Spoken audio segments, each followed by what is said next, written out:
Hey guys, so I wanted to do this video on how I think YouTube can ruin you because I was talking about it with my friend who has been like in the entertainment world, and he has friends with like I guess people of celebrity status, and he said how celebrity and fame ruins him, and how even though what I do is like very, very small segment of, I guess, that industry, it is a bit similar in that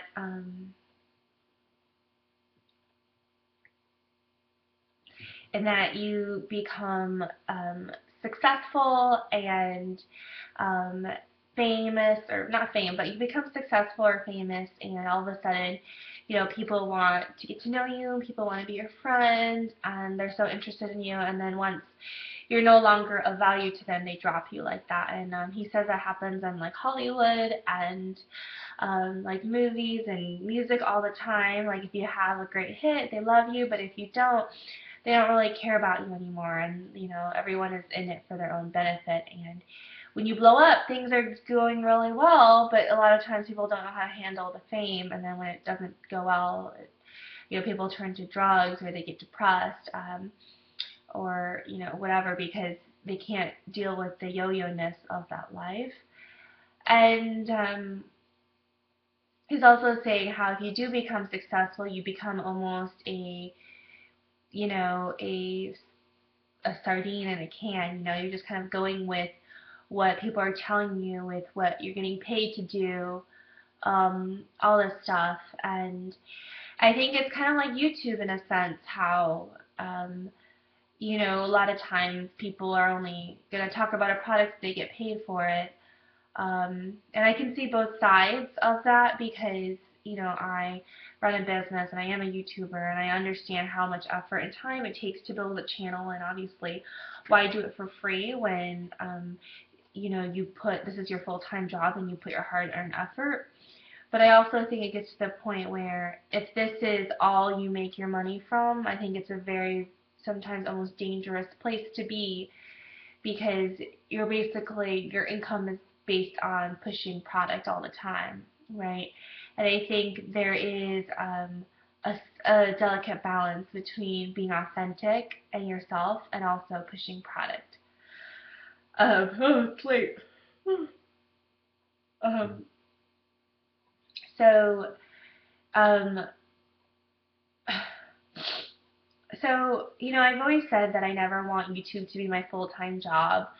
And I've always wanted my YouTube to be successful, but in reality, I am truly glad that my YouTube channel isn't like, it's successful that it gives me, spending money, and it gives me, it helps pay the bills and things like that, but it's not successful where I can live an extravagant lifestyle solely based on my YouTube.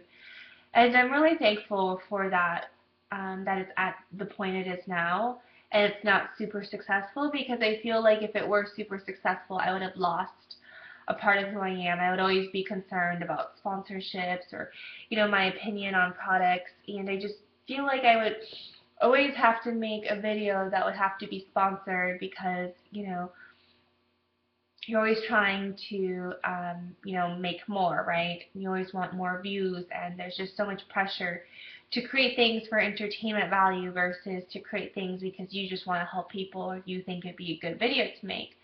And I always run into that problem where I want to do a video on a topic, but I know a lot of people aren't going to watch it. I've been told by others that maybe you should delete videos that don't have a lot of views because it looks better. But I don't know. I always come to this internal struggle of, do I want to, be completely myself, or do I want to play the game and make it appear that my channel is very successful because I, create content that I know people want to watch and that will go viral, but might not be something that I completely is something that I completely want to do. Um, so I think that's just another thing to think about. Um, yeah, I think YouTube can be very dangerous, and for your own mental health, for your own, just stability in life, right? You get people wanting to talk to you, and you get people wanting to just, not take advantage of your audience, but, promote things to your audience. And, um, I had this one, I guess, not friend, but like, um, this one girl who she had this company, and I'm all for helping people, and I do have, like, obviously, like, I am a business, so if something does take time for me to produce, I expect to get compensated, right?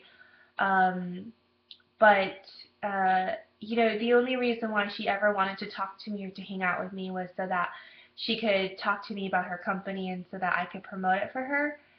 And to feel like, being used in that way was just so, um, I don't know, I just felt so weird, because it's like, well, you might as well not even pretend to make an effort to be nice to me, right? I wouldn't even want you to be nice to me, because I know this is all you want from me is, um, your promotion of it on my channel. And, I think this happens a lot with celebrities, right? Like, people don't really care about you, they just care about your celebrity and fame. And especially if you're a person like, let's say, Britney Spears or even Taylor Swift, like, nobody knows you as Taylor Swift, a human being. Everybody knows you as Taylor Swift, 1989, commercial record label. Really talented person, and I think it's really hard to live a normal life and just not go crazy when things like that happen to you a lot. So that's just my 2 cents. And I think everybody, they look at YouTube and they think that it's so easy and that it's such a great life, and that, oh, these bloggers make so much money doing YouTube videos. But in reality, it's a very short-lived fame. The people who are famous today are not going to be famous in 2 years, and that's just the reality of this business.